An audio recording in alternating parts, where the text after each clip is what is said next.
जुमेरात को हल्द्वानी के अंदर एक मस्जिद को और एक मदरसे को तोड़े जाने के बाद विवाद खड़ा हो गया। विवाद के बाद फिर वहाँ हिंसा हुई और हिंसा में अब तक जानकारी के मुताबिक 6 लोगों की मौत हो चुकी है, कई लोग जख्मी हैं।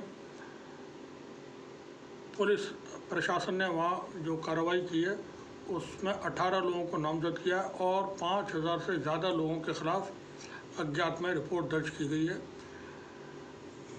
सरकार की तरफ से या प्रशासन की तरफ से कहा गया है जो भी लोग इसमें शामिल हैं उनके खिलाफ NSA के तहत कार्रवाई की जाएगी। अब हालात इस वक्त पूरी तरह काबू में है, किसी तरह का कोई मामला वहाँ सामने नहीं आया है। बता दें कि बनफूलपुरा का ये इलाका है हल्द्वानी के अंदर, जहाँ पर एक मस्जिद को जो कि 23 जनवरी से उस पर स्टे था और 14 फरवरी को उसमें अगली तारीख कोर्ट के अंदर मौजूद है, उसको नगर निगम ने बुलडोज़र ले जा कर के गिरा दिया, जिसके बाद लोग जमा हो गए थे और फिर आपसी कहासुनी के बाद हिंसा हुई। हिंसा में काफ़ी आगजनी हुई। मुख्यमंत्री पुष्कर सिंह धामी और उत्तराखंड के DGP ने हल्द्वानी का दौरा किया, वो अस्पताल भी गए थे और वहाँ उन्होंने जख्मी जो घायल अस्पताल में मौजूद हैं उनको देखा था।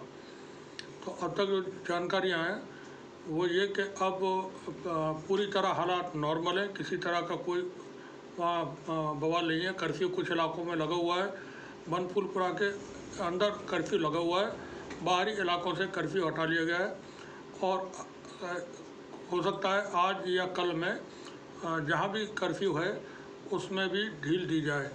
एक वीडियो और दिखाते हैं अभी आपको। ये वीडियो सोशल मीडिया X पर पोस्ट है। वसीम अकरम त्यागी जो कि सीनियर जर्नलिस्ट हैं, उन्होंने यहाँ पर ये डाला हुआ है। NDTV के सौजन्य से ये वीडियो है। वसीम अकरम त्यागी लिखते हैं कि हम लिखा हुआ भी दिखाई देते हैं आपको। हल्द्वानी में हुए बवाल में जाहिद और उसके 16 वर्षीय बेटे अनस की जान गई।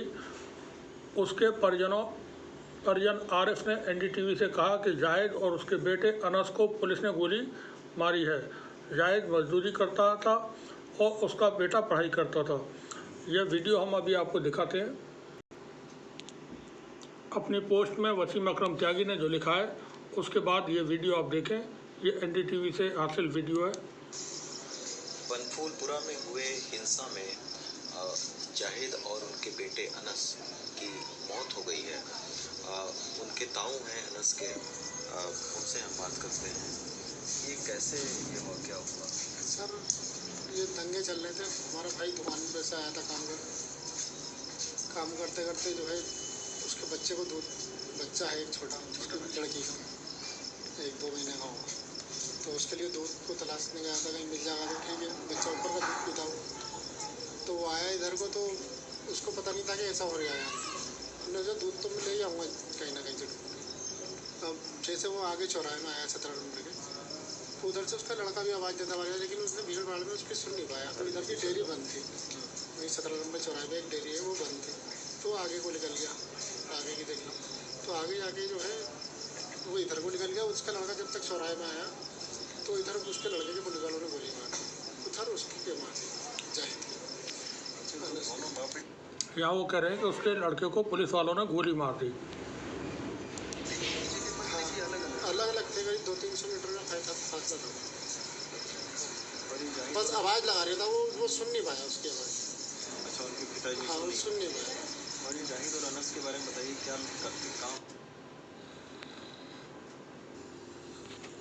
हल्द्वानी के दंगों में पुलिस ने गिरफ्तारियां शुरू कर दी हैं। उमर जफरू नाम के कोई है जिसको बताया जा रहा है कि वो दंगों के लिए मास्टरमाइंड है, जिम्मेदार है, उसकी गिरफ्तारी हो चुकी है। और ये आप देख सकते हैं पुलिस की हिरासत में उमर जफरू और कुछ और लोग, इनको पुलिस अपने साथ लेकर के जा रही है। अब चूँकि दंगा होने के बाद गिरफ्तारियों का दौर शुरू होगा। बहुत से लोग जो इसमें सचमुच में शामिल थे वो पकड़े जाएंगे और बहुत बड़ी तादाद में वो लोग पकड़े जाएंगे जिनका दंगों से कोई ताल्लुक़ नहीं। ऐसा हमेशा होता रहा है और होता रहेगा शायद।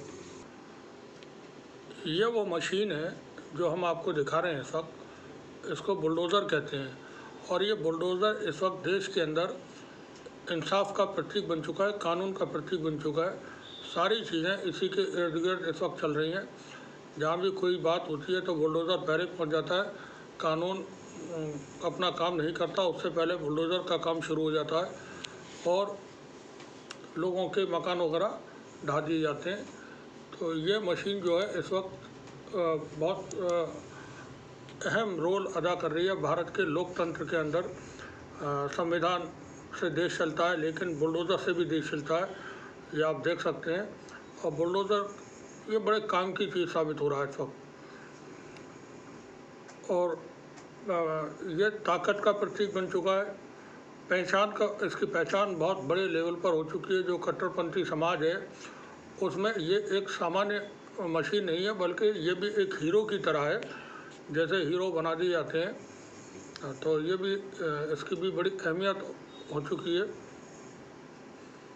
यही वो मशीन है जिसकी वजह से हल्द्वानी में बवाल पैदा हुआ है। बुलडोज़र लेकर के नगर निगम के कर्मचारी अधिकारी वहाँ पहुँचे थे और मस्जिद को गिराया, मदरसे को गिराया, जिसके बाद लोग इकट्ठा हुए।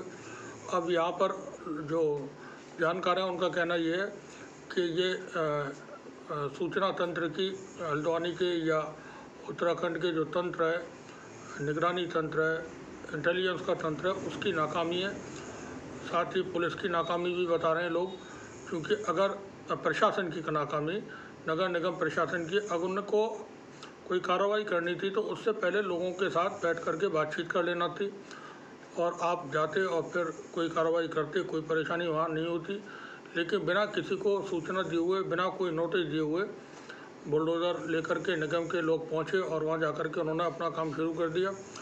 अच्छा, एक बात और बता दें, जो चार्जशीट पुलिस की तरफ से लिख करके कोर्ट में जमा की जाती है, तो चार्जशीट के जो लेखक होते हैं वो हमारे जो साहित्यकार हैं, लेखक हैं, इतिहासकार हैं, उनसे ज़्यादा अच्छे लेखक होते हैं। वो ऐसी अच्छी शानदार कहानी लिख करके कोर्ट में पेश करते हैं जो बहुत कमाल की होती है। उसमें कड़ी से कड़ी मिलाना, सीक्वेंस से सीक्वेंस मिलाना और चीज़ों को बिल्कुल प्रमाणित करना, ये तमाम चीज़ें होती हैं। तो जो चार्जशीट के लेखक होते हैं वो इतिहासकार और साहित्यकारों से शानदार लेखक होते हैं, ये हम बताना चाह रहे थे। यहाँ पर रही दंगों की बात, तो दंगे देश के अंदर लाखों अब तक हो चुके हैं और उन दंगों से कभी किसी का कोई फ़ायदा हुआ नहीं, हमेशा नुकसान होता है। समाज में टकराव से चीज़ें ख़राब होती हैं, तो बचें इन टकरावों से और आपस में प्यार मोहब्बत भाईचारे के साथ रहें। सरकार की तरफ से और जो दूसरी एजेंसियां उनकी तरफ से भी गंभीरता बरती जानी चाहिए। लोगों के एहसासात का उनको ख्याल हो थोड़ा सा, तो कम से कम मनमानी न करें ताकि बवाल ये ना हो। शुक्रिया।